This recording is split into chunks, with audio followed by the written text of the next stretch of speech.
Hi, welcome to the part 2 of audio introduction to Lab 4. So we were talking about the classification of metamorphic rocks, and we looked at the textural classification of rocks, but I also mentioned that there are some special rock names that are commonly applied to some specific metamorphic rocks, and so we will discuss that now. So these special rock names are rock names that have been used traditionally for a long time, and so if the criteria applies to the rock that you're looking at, then you have to use these special names regardless of whether the rock is a phyllite, schist, or a gneiss, or whatever textural types it may be. So as an example, quartzite is a metamorphic rock that's predominantly composed of the mineral quartz. So as you can imagine, the protolith for such a rock type would be a sandstone. Marble is another special name, so it's a metamorphic rock that's predominantly composed of the carbonate minerals, either calcite or dolomite or both, and so the protolith for marble is typically a limestone or a dolostone.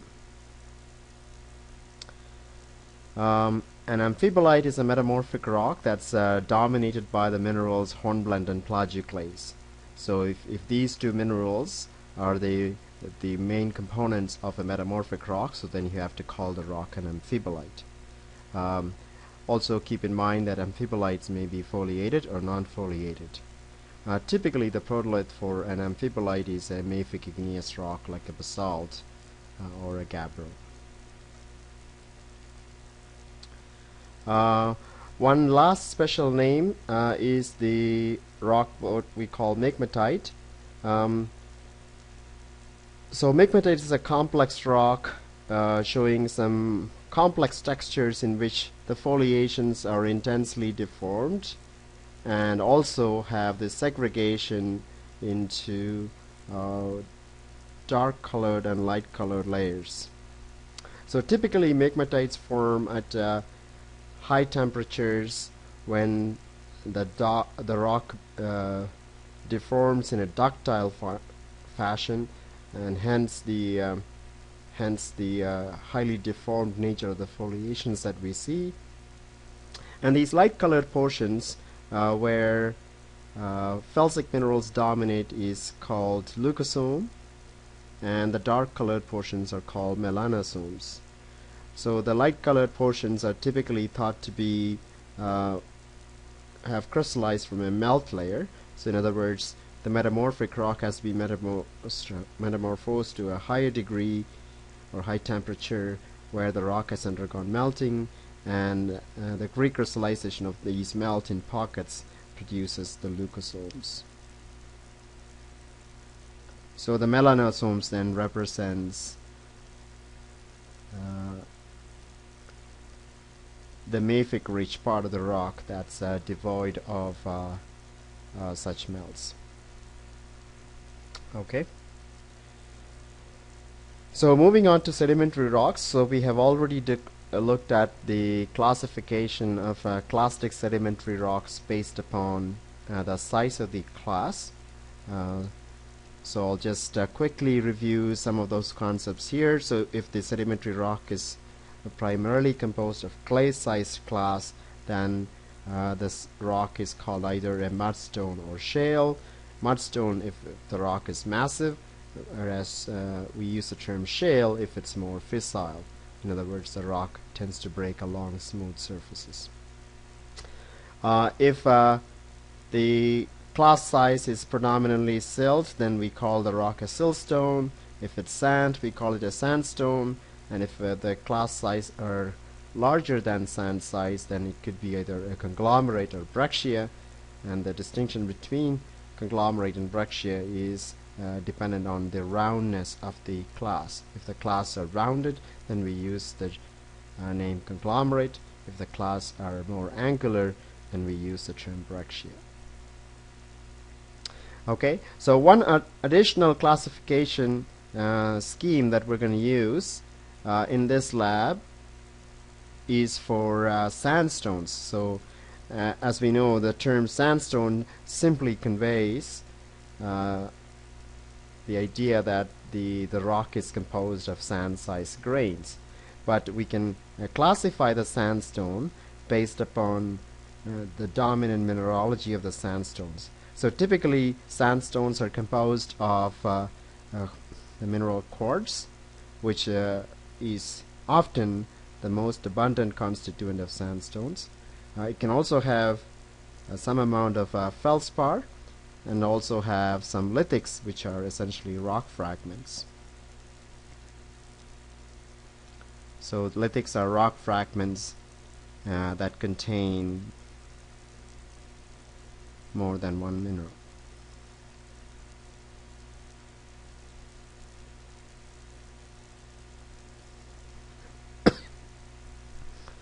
So typically a sandstone that contains more than 90% quartz, so this is that line is essentially 0% quartz, so let's say 50% quartz. So if it's more than 90% quartz, then we would use the term quartz-serenite for such sandstones.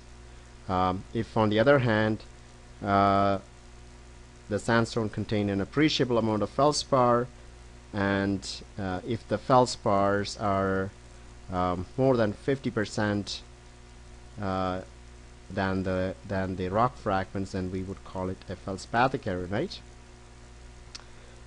And on the other hand, if the lithic fragments dominate relative to the feldspar, we call such sandstones a lithic arenite.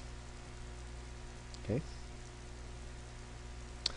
Another classification scheme that we're going to look at in this lab and apply is the classification of carbonate rocks, and this is typically referred to as the Dunham's classification scheme.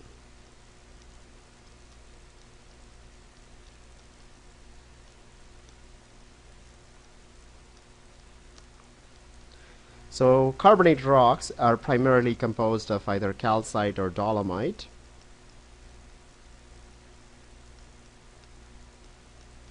But Dunham's classification scheme is based upon what size particles, what size carbonate particles dominate these carbonate rocks. Okay, so in general we can divide the carbonate rocks into two broad types: mud supported and grain supported. A mud is essentially very fine grained carbonate particles, so typically clay and sill size carbonate particles, whereas grain refers to particles that are usually sand size or even greater. Okay, so the mud supported carbonate rocks are essentially those rocks in which the clay and fine sized carbonate particles are dominant, and there are two different kinds depending upon the proportion of the grains that you have. So if the grains are less than 10%, then we call it a mudstone. If the grains are approximately 10% or so, then we call it a waxstone. Okay, so those are the two mud supported carbonates. If on the other hand, if the carbonate is grain supported, in other words, grains, coarser grains form the bulk of the rock, then we can again identify two different kinds. If it has some amount of mud, we would call it a packstone, or we would call it a grainstone if the amount of mud is very low or absent. Okay, and one of the characteristics of the mudstones, waxstones, packstones, and grainstone is that the original components of the rock are not bound together at deposition. Right, so these rocks have been, these particles or grains have been deposited, and then they were transformed into a rock later. Another type of carbonate is when the grains or the components are bound together at deposition, and these are referred to as bound stones. An example of boundstone are coral boundstones, where coral bind and trap sediments as they grow, or stromatolite boundstones, which are simply when algal mats, which are stromatolites, they bind and trap sediments as they grow.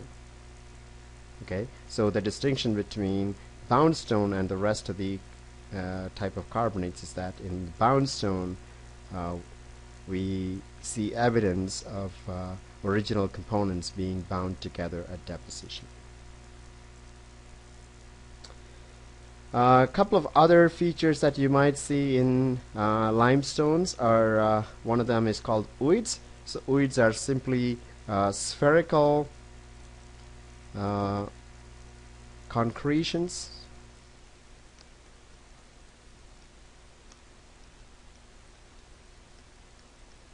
that we see in the rock. They are typically less than 2 millimeters in diameter, and they often have a concentric structure.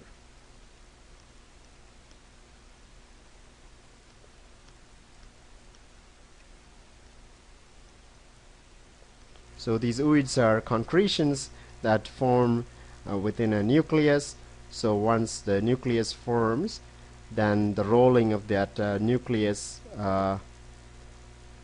during growth of the grain results in the concentric structure. Another related feature is piezoids. So piezoids are again concretions just like ooids, but they are generally larger than 2 millimeters in diameter. So if we were to see piezoids or ooids in limestones, we would call those limestone oolitic limestones or piezolitic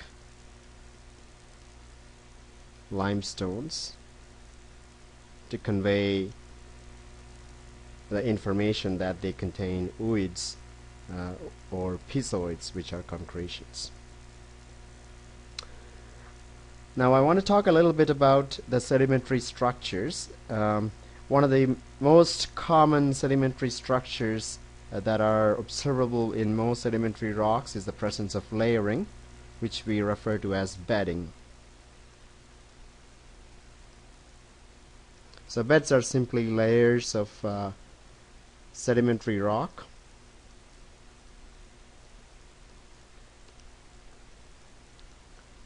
that are different from layers above and below,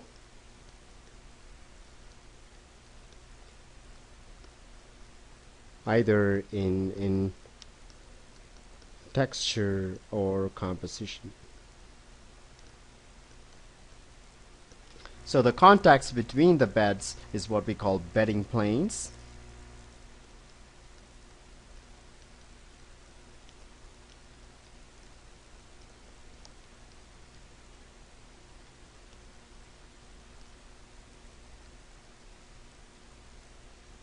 And these bedding planes can be distinguished, or the contacts can be distinguished either based upon the differences in texture between the rocks above and below that contact, or in the composition of the rock above and below that contact. Okay, and typically we use beds for layers greater than 1 centimeter in thickness. And the thickness of sedimentary beds can range up to meters, but the lowest limit is about 1 centimeter. But you can often see layering in sedimentary rocks that are less than 1 centimeter in thickness, and we usually refer to them as laminations.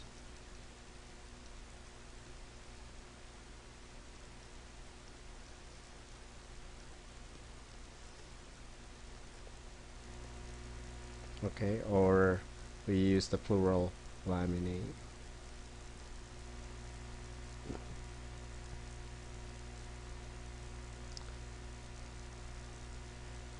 So here's an example of a type of bedding, so in which if you look at the bedding planes, the contact between the beds, they are parallel to each other. So this is something what we would refer to as parallel bedding. So in which the bedding planes are almost subparallel to each other, and this usually indicates uniform energy conditions and typically low energy conditions during the deposition of the sediments, which enables similar size sediments to be deposited, often resulting in parallel laminations or parallel bedding. Okay, and here it's actually showing it on a finer scale. So obviously in this case the beds are, or the layers are, less than 1 centimeter, so we can call this parallel laminations. Again, indicative of relatively low energy conditions.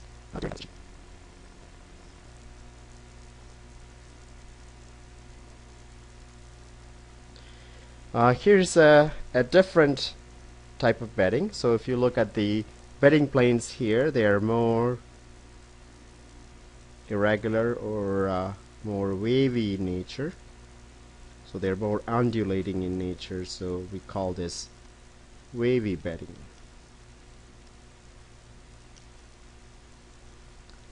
And this is typical when the energy conditions during depositions are variable, so it results in the deposition of different class layers, for example coarser sand and finer mud layers, indicating different energy of transport of these sediments.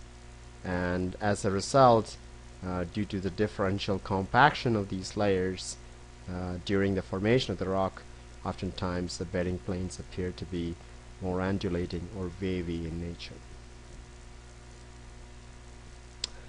Here's another example of a different style of bedding. Here we have almost nearly parallel bedding,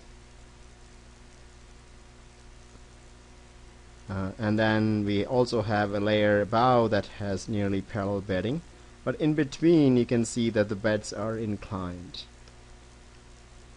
You can see the traces of bedding plane there. So this is what we refer to as cross bedding.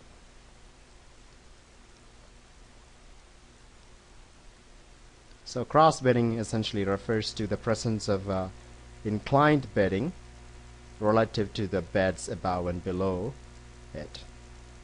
Okay, and the way the cross beds are formed are illustrated here schematically. Cross beds can form when sediments are either transported by wind or water. So here we will use wind transport as an example. So let's say we have wind current forming a dune, which is simply a mound of a sediment, and let's say the wind is blowing from right to left as shown by the arrow here, so that's the current direction, and so the sand grains are transported up this slope, which is referred to as the windward slope.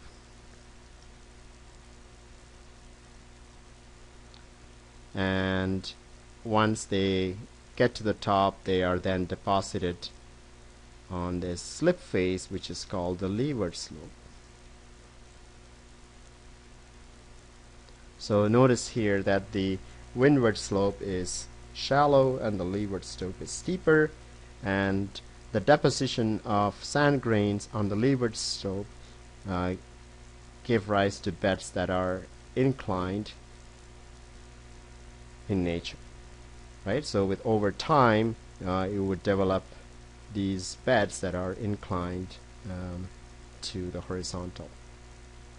The bottom panel here shows what happens if the current direction changes, then the inclination of the bed also changes. So one of the usefulness of cross bedding is that you can look at the inclination of the beds and predict the current direction when they were deposited. Okay, so the beds are inclined in the direction of the current. Okay.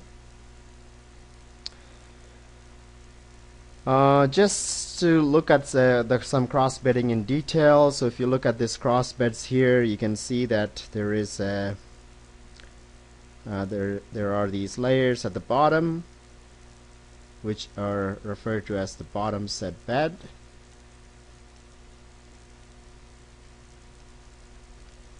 And then we have layers at the top, which is called the top set beds. And the beds within the inclined layers are referred to as the foreset bed.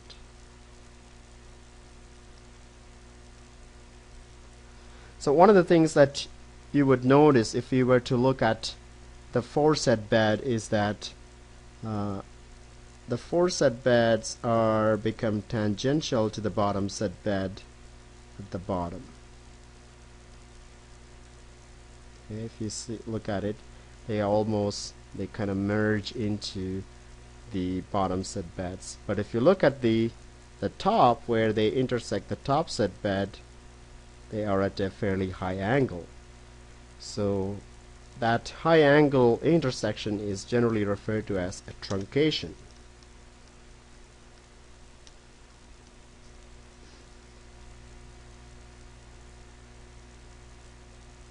Okay, so the truncation of foreset beds against the top set beds occur, and typically sedimentologists use, and geologists in general use this as an indicator of the stratigraphic way up. So in this case we have the top set beds truncating the foreset beds, so the geological way up is that way. In other words, the younger beds lie on the top and the older beds lie at the bottom, as you would expect in a normal geological sequence.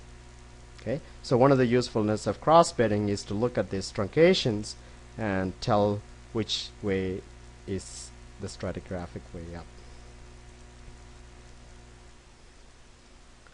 So cross beddings can be used as a stratigraphic way up indicator. So if during later deformations the beds are deformed and they are upside down, we can use those truncations to tell us which way is the normal way up. I have one more image of cross beddings here to show the truncations. So again, we can see the foreset beds here being truncated by the top set beds. So the stratigraphic way up here is that way. So younger beds there and older beds here. There are a number of other bed forms that actually appear on the surface of the beds due to the movement of particles on the surface of the bed by currents or waves. And one such bed form is what we call ripples, which refers to undulations that we see, so essentially minor undulations that we see on the surface of a bed form. And there are two different types of ripples or ripple marks. Symmetrical ripples are essentially symmetrical, so if you were to look at the cross section of the ripple of those ripples, you can see that they are quite symmetrical. So both the crust and the troughs are symmetrical to each other, and this usually develops when the sediments are moved on top of the bedding, on the bedding surface by waves that oscillate back and forth. So it's a back and forth oscillatory motion that actually produces symmetric ripples, and this is characteristic of beach environments where you would have waves advancing and retreating and thereby moving the sediments back and forth into ripples. Okay. The other extreme is what we call the asymmetric ripples, and this occurs when there is a unidirectional current. So it produces ripples that are markedly asymmetric in cross section, as shown here. They are quite asymmetric. They have a gentle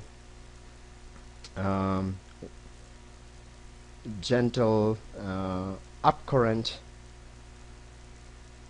slope and a steeper downcurrent slope.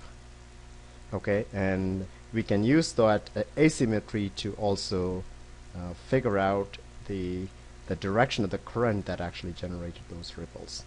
So the important point here is that because you have a unidirectional current, the ripples are asymmetric in nature.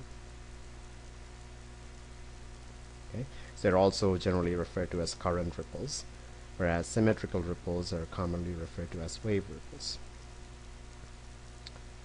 So here are a couple of examples. The top image here is an asymmetric ripple.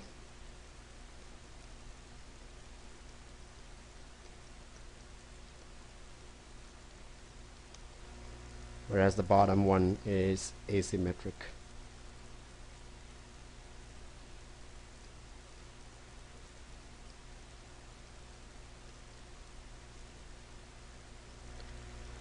And the final sedimentary structure that I want to talk about is graded bedding.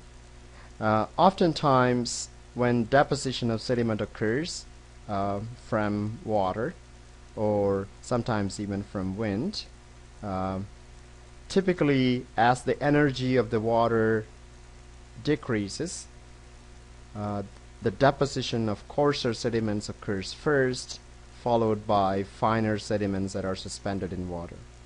Okay, and that is often seen if you look at a bed. You could see the coarser grains at the bottom and finer grains at the top.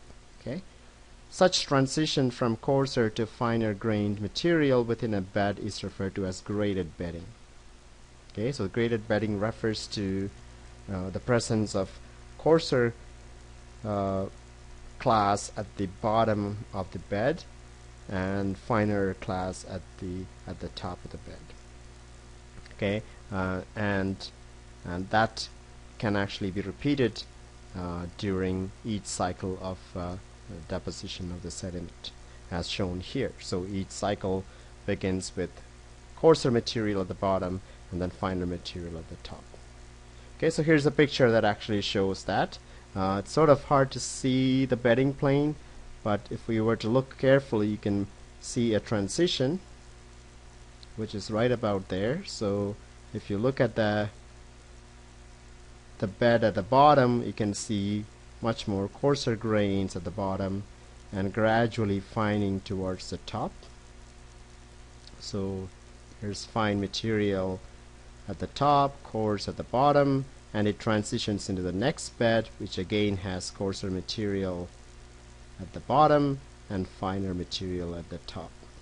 Okay, so just as in the case of cross bedding, graded bedding can also be used as a stratigraphic way up indicator, because if you see the beds with coarse grain at the bottom and fine grain at the top, then we know that the stratigraphic way up is that way.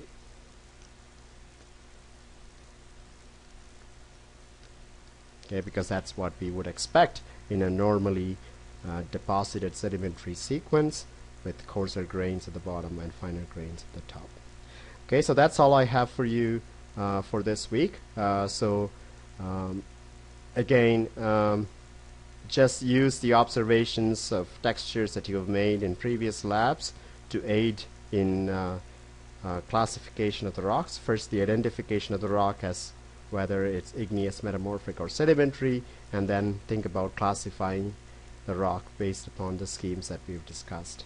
Okay, and also if you have time available, make sure you review the minerals from previous labs because there will be a quiz next week on them, so it's important that you review some of that material. But anyway, have fun at this week's lab.